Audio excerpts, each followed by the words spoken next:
आपकी जिंदगी बैलेंस हो ना हो, लेकिन नीट और जेईई को क्रैक करने के लिए आपको टॉर्क बैलेंसिंग आना जरूरी है।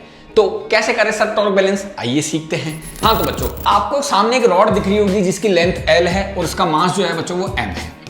तो इसका जो वेट लगेगा बच्चों वो सेंटर ऑफ मास पे लगेगा mg डाउनवर्ड डायरेक्शन में। सपोज करो कि ये जो सेंटर ऑफ मास है वो A से x डिस्टेंस पर है। तो बच्चों बताओ B से कितने पे होगा, टोटल लेंथ L है तो ये हो गया आपके पास L - x। अब आपको पूछेगा कि ये जो दोनों नाइफ एजेस हैं इन पर नॉर्मल रिएक्शन कितना है। तो बच्चों इस पर नॉर्मल रिएक्शन N1 लग रहा होगा ऊपर की तरफ, जिसको मैं NA नाम भी दे सकता हूं, और इसको मैंने नाम दे दिया बच्चों NB। अब देखो बच्चों, सबसे बड़ी चीज है टॉर्क बैलेंस किस पे करें। मान लो मुझे NA की वैल्यू चाहिए तो मैं NB के रेस्पेक्ट में टॉर्क बैलेंस करूंगा। ऐसा क्यों सर? अगर आप B के रेस्पेक्ट में टॉर्क बैलेंस करोगे, इसके रेस्पेक्ट में टॉर्क बैलेंस करोगे तो इसका खुद का टॉर्क जीरो हो जाएगा बच्चों, क्योंकि जिस एक्सिस पे आप टॉर्क निकाल रहे हो या जिस पॉइंट के अराउंड आप टॉर्क निकाल रहे हो, अगर फोर्स उसी से पास आउट हो रहा है तो उसकी वजह से कोई टॉर्क नहीं आता है। तो अगर मैं B के रेस्पेक्ट में टॉर्क बैलेंस करता हूं तो torque balancing with respect to B। तो बच्चों आप देखोगे अगर मैं B के रेस्पेक्ट में टॉर्क बैलेंस करूंगा तो ध्यान से देखो, अब आपको फील करना है बच्चों, सारी डिस्टेंस मुझे यहां से मेजर करनी है क्योंकि मैं इसके रेस्पेक्ट में टॉर्क बैलेंस कर रहा हूं। तो इससे खुद का टॉर्क तो जीरो हो गया। अच्छा ये इसको फील करो, ये इसको क्लॉकवाइज घुमा रहा है, ये फोर्स इसको क्लॉकवाइज घुमा रहा है, हाँ है ना बच्चों, ये फोर्स इसको क्लॉकवाइज घुमा रहा है, यस और नो, और ये फोर्स इसको ऐसे घुमा रहा है। क्या मेरी बात फील कर पा रहे हो? आप इसको ऐसे पकड़ लो रोड को, ये फोर्स इसको ऐसे घुमाएगा और ये फोर्स इसको ऐसे घुमाएगा। तो ध्यान से देखो, एक क्लॉकवाइज है और एक एंटी क्लॉकवाइज है। क्या मेरी बात समझ में आ रही है आपको? तो आपको कुछ नहीं करना है, क्लॉकवाइज और एंटी क्लॉकवाइज टॉर्क को आप बराबर बराबर कर दो, आपके पास आंसर आ जाएगा। तो मैं इसको क्या लिखूंगा, इसको लिखूंगा Na, ये तो हो गया फोर्स इंटू डिस्टेंस। डिस्टेंस कितनी है बच्चों इससे, ये हो गई आपके पास L, बराबर हो गया mg, और इसकी डिस्टेंस कितनी हो गई बच्चों आपके पास L - x। यहां से मैं Na की वैल्यू इजीली निकाल सकता हूं, वो आ जाएगी mg into L - x divided by L। तो इस तरीके से आप किसी भी टॉर्क से या टॉर्क बैलेंसिंग से किसी भी फोर्स की वैल्यू निकाल सकते हो। एग्जांपल से समझते हैं। देखो बच्चों ये क्वेश्चन दे रखा है, different forces are applied on a pivoted scale as shown in the diagram, which of the following force will provide torque. अब मुझे O के रेस्पेक्ट में आप टॉर्क देखना है। जो भी फोर्स O से पास आउट हो रहा होगा वो कभी टॉर्क प्रोड्यूस नहीं करेगा, वो कभी टॉर्क प्रोड्यूस नहीं करेगा। अच्छा सर F1 तो O से पास आउट हो रहा है ये टॉर्क प्रोड्यूस नहीं करेगा बच्चों, इसका टॉर्क जीरो हो गया, ये टॉर्क प्रोड्यूस कर ही नहीं सकता। एक F5 O से पास आउट हो रहा है तो ये भी कोई टॉर्क प्रोड्यूस नहीं करेगा, नो टॉर्क। अब क्लॉकवाइज या एंटी क्लॉकवाइज अगर आपको देखना है मेरे प्यारे बच्चों, तो आप सिर्फ उसका फोर्स का इफेक्ट फील करो। मैंने O को यहां से बांध दिया। अब बच्चों मैं अगर फोर्स ऐसे लगाऊंगा, फोर्स ऐसे लगाऊंगा तो ये चीज ऐसे घूमेगी यूं, ये तो क्लॉकवाइज टॉर्क है। कौन सा टॉर्क देगा बच्चों ये? Clockwise torque. अच्छा मान लो मैंने इसको पेन को ऐसे पकड़ा हुआ है, यहां से मैंने इसको हिंच कर रखा है, ये फोर्स मैं ऐसे लगा रहा हूं। फील करो बच्चों ये इसको कौन सी डायरेक्शन में घुमा रहा है, ये इसको ऐसे घुमाएगा, ऐसे घुमाएगा मतलब ये एंटी क्लॉकवाइज टॉर्क है। तो ये कौन सा टॉर्क प्रोड्यूस करेगा, ये एंटी क्लॉकवाइज टॉर्क पड़ेगा। फिर मैंने इसको हिंच किया, यहां से फोर्स लगाया, फोर्स लगा के फील करो आप इसको यूं घुमा रहे हो, इसको यूं घुमा रहे हो, फोर्स यूं लग रहा है, ये चीज यूं घूम रही है, इसका मतलब ये क्लॉकवाइज टॉर्क प्रोड्यूस करेगा। तो देखा आपने कितना सिंपल तरीके से क्लॉकवाइज और एंटी क्लॉकवाइज टॉर्क को फील किया। आ जाओ सर अब मजे का सवाल करते हैं। ध्यान से देखना बच्चों, ये सवाल इतनी बार आया हुआ है मेडिकल और जेईई में, बहुत बार। डायग्राम बनाकर क्वेश्चन को सॉल्व करने की कोशिश करो। ए रॉड ऑफ वेट W, आ जाओ बच्चों, मैंने ये रॉड बनाई और इसका वेट लिखा W बच्चों जो वेट लग रहा होगा वो उसके सेंटर ऑफ मास पे लग रहा होगा, ठीक है sir. With the two parallel knife edges A and B, आ जाओ बच्चों, टू पैरेलल नाइफ एजेस है, ये दो पैरेलल नाइफ एजेस A और B, मैं इसको A कंसीडर कर लेता हूं और इसको मैं B कंसीडर कर लेता हूं, ठीक है sir. In a horizontal position the knife are at a distance D from each other, आ जाओ बच्चों, इन दोनों के बीच की जो डिस्टेंस है वो कितनी है, D है। The centre of mass of the rod is eight a distance x from A, आ जाओ, इसका सेंटर ऑफ मास यहां से x डिस्टेंस पर है, तो बताओ यहां से कितने पे होगा बच्चों, D - x पे, ठीक है सर। मुझे बताना है find normal reaction on A in the form of weight. अच्छा मुझे नॉर्मल रिएक्शन A पे बताना है, ये रहा नॉर्मल रिएक्शन A और ये रहा normal reaction B, in the form of weight. बच्चों Na बताना है in the form of W, मतलब मुझे अंडरस्टूड हो गया कि मुझे टॉर्क जो बैलेंस करना है वो B के रेस्पेक्ट में करना है। आ जाओ, तो B के रेस्पेक्ट में टॉर्क बैलेंस कर दो, टॉर्क B के रेस्पेक्ट में आप बैलेंस कर दो। तो इसके रेस्पेक्ट में टॉर्क बैलेंस करोगे तो NB का टॉर्क तो 0 हो जाएगा। इसका टॉर्क किसके बराबर हो जाएगा बच्चों? Na into distance. B से डिस्टेंस लेनी, ध्यान रखना जिससे टॉर्क बैलेंस कर रहे हो डिस्टेंस हमेशा वहीं से होगी। B से लेनी है, कितनी डिस्टेंस है बच्चों? ये D के इक्वल है, which is equal to W। Distance कितनी है बच्चों? D minus x. तो आपके पास Na की वैल्यू आ गई W into D minus X divided by D। क्या मेरी बात क्लियर है बच्चों? क्या मेरी बात क्लियर है? ठीक है। Find normal reaction on B in the form of weight. आ जाओ, NB निकालना है in the form of weight. बच्चों अब तुम सोचो किसके रेस्पेक्ट में टॉर्क बैलेंस करोगे? NB निकालना है in the form of W, मैं A के रेस्पेक्ट में टॉर्क बैलेंस कर दूंगा। A के रेस्पेक्ट में टॉर्क बैलेंस करोगे तो टॉर्क A के रेस्पेक्ट में बैलेंस करना, बस बस बस आपका काम हो गया बच्चों। अगर आप A के रेस्पेक्ट में टॉर्क बैलेंस करोगे मेरे प्यारे बच्चों, तो A का खुद का टॉर्क तो 0 हो जाएगा, इन दोनों का टॉर्क बैलेंस कर लो।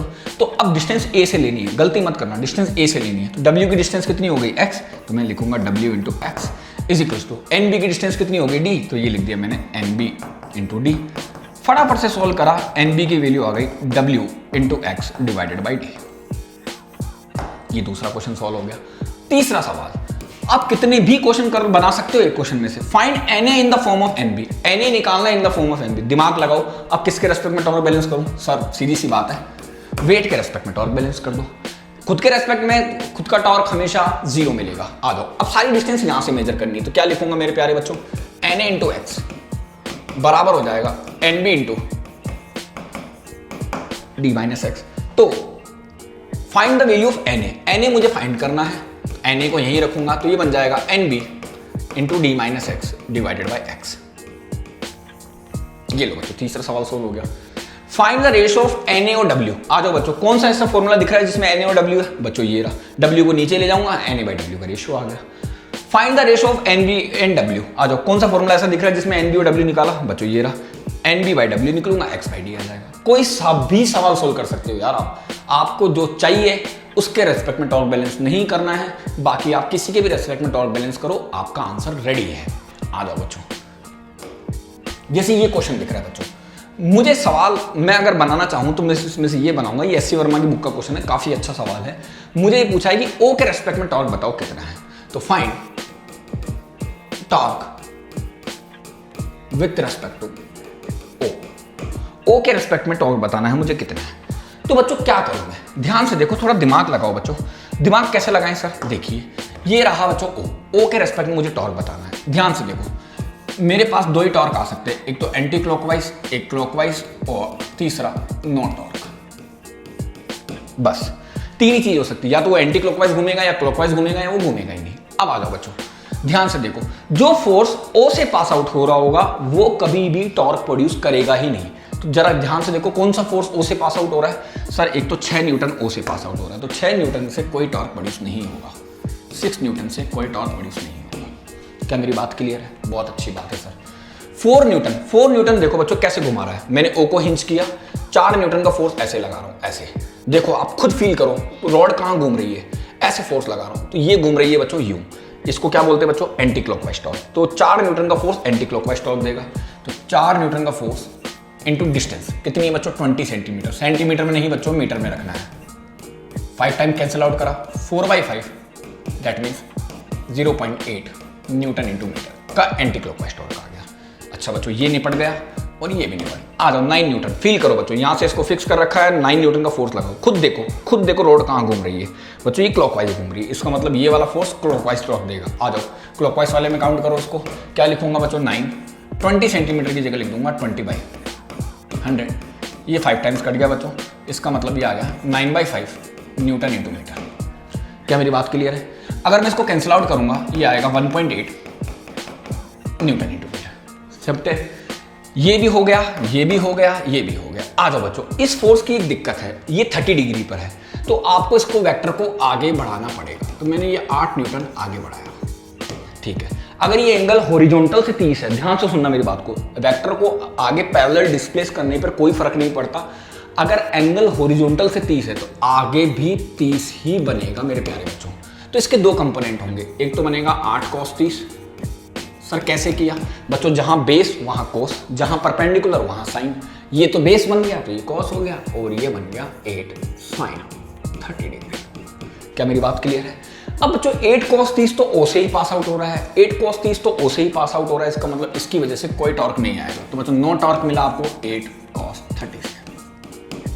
अच्छा सर 8 sin 30 देखो बच्चों, फिर रॉड को फिक्स करो, 8 sin 30 लगाओ, 8 sin 30 लगाओ। ऐसे लग रहा है फोर्स, ऐसे ये फोर्स इसको कैसे घुमा रहा है बच्चों, ध्यान से देखो, ये क्लॉकवाइज घुमा रहा है। तो आ जाओ बच्चों, क्लॉकवाइज वाले टॉर्क में मिलेगा आपको 8 sin 30 इंटू डिस्टेंस हो गई आपके पास 20 सेंटीमीटर, दैट मीन्स 20/100। 8 sin 30 हो गया बच्चों आपके पास 4, और ये हो गया आपके पास 1/5, मतलब ये भी हो गया आपके पास 0.8 न्यूटन इंटू मीटर। बच्चों ध्यान से देखो, एंटी क्लॉकवाइज का 0.8 और क्लॉकवाइज का 0.8 एक दूसरे को कैंसिल आउट कर देंगे, इनका तो कोई टॉर्क है ही नहीं। आपके पास आंसर आ जाएगा 1.8 न्यूटन इंटू मीटर, और डायरेक्शन आ जाएगी आपके पास क्लॉकवाइज। देखा बच्चों कितना इजीली सोल्व हो गया। मैं कह रहा हूं कोई फॉर्मूला याद करने की जरूरत नहीं है आपको, सिंपल थिंक है, आपको टॉर्क बैलेंस करना आना चाहिए। अगर जो फोर्स उसी पॉइंट से पास आउट हो रहा है जिसके अराउंड आप टॉर्क निकालना चाहते हो, उसका कोई टॉर्क नहीं आएगा। चलिए बच्चों एक सवाल और करके बताता हूं, ध्यान से देखो बच्चों, सबसे फेमस क्वेश्चन है ये मेडिकल का, सबसे फेमस, जिसमें फोर्स और टॉर्क दोनों बैलेंस करने पड़ते हैं। फोर्स और टॉर्क दोनों बैलेंस करने पड़ते हैं। सवाल को देखिएगा बच्चों, मजेदार क्वेश्चन है, मजा आ जाएगा आपको सोल्व करके।